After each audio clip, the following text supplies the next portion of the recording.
Howdy y'all, and welcome back to my channel. Today I'm going to talk to you about the 5 reasons why I love Texas country and why I think it's one of the best genres of music out there. Number one, we'll start with the big one. It evokes a feeling. Whether you're happy, you're sad, you're angry, you're lonely, there's always a song out there that is going to help you with what you're feeling, and it's going to give you peace of mind in whatever you're feeling. Number two, there's so many different kinds of country out there. There's literally something for everyone. If you're like the big one that people, ought to start somewhere. The big one is Nashville. That's the mecca of country right now. That's where all the big labels are. That's where all the big acts are. Most of them anyway. That's where you get a lot of your bro country from. We'll talk about that in another video.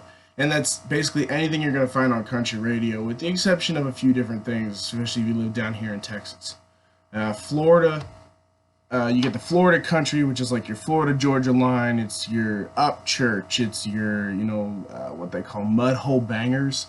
It's almost rap. It's a lot of heavy drums. It's a lot of guitar. It's a lot of jumping around. It's big fans of that down there in Florida. I used to live there for a little while, and everything on the radio was Florida Georgia line. It was even things like Kenny Chesney.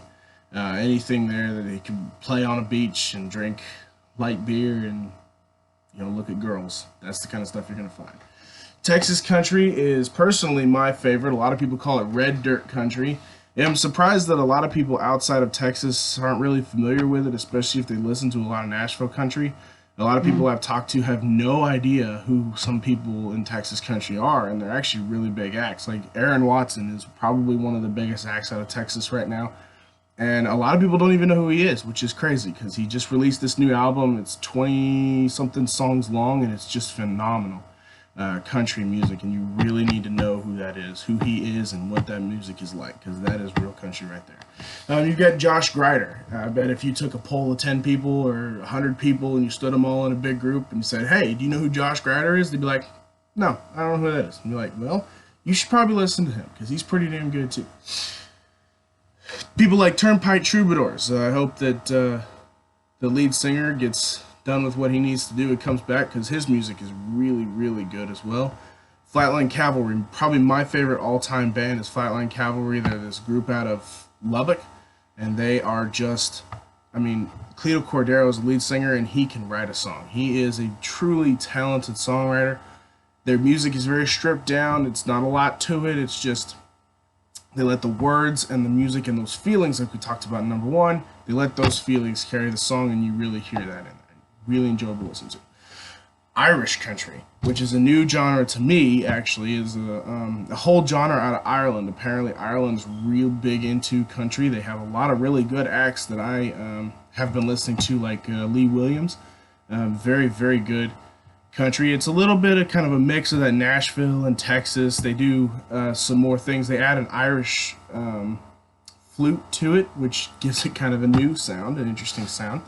And you should definitely check that out. You got the Virginia kind of country that comes out of northern America, like they call it Americana these days.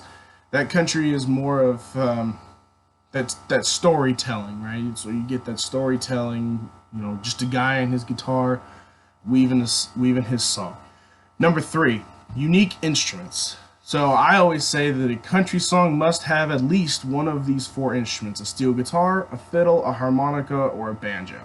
Now you can have one of those, you can have 2 of those, you can have all of those. I don't really care as long as you have one of them, because I feel like country really needs to have that interesting sound. The steel guitar, most people, they think about country, the first thing they think about is that twang. You're going to get that from a steel guitar. And if you have a fiddle player in your band, your music is just going to sound 10 times better because of that fiddle player, especially if they're good. Just look at Flatline Cavalry, for example. Their fiddle player makes most of that music is because of their fiddle player.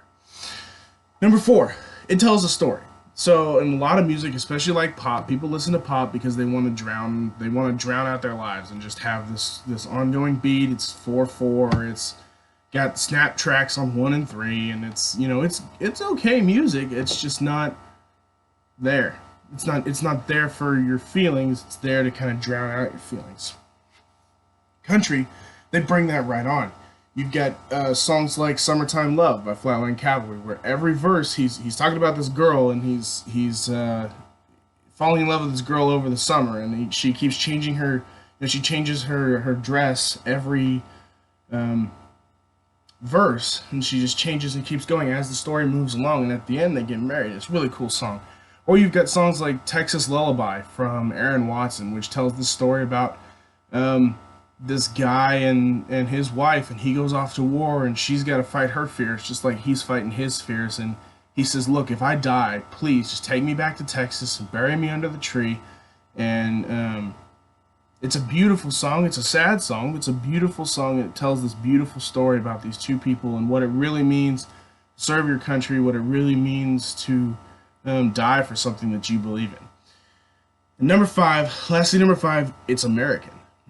Aside from the Irish country, country music started in America. It's uniquely part of the American culture.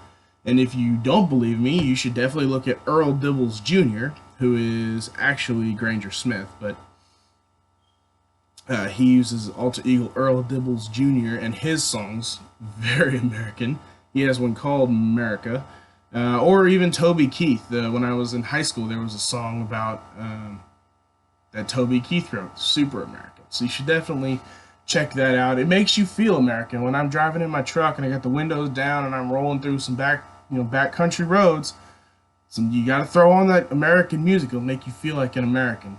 And that goes everything we talked about. It all goes back to the number one. You're evoking a feeling, and that's why I think that Texas music is the best music out there, and that's why I love it. Now, please like, share, subscribe. I'm sorry for the quality of this video. My camera on my computer apparently sucks. But thank you for listening and enjoying. I hope you enjoyed it. If you did, like, share, subscribe. Give me a comment about any songs or albums or artists that you want me to review. I'm always trying to look for new music, and Spotify isn't always as helpful. Next video you should see will hopefully be a music review. So, thanks. I'll see you next time.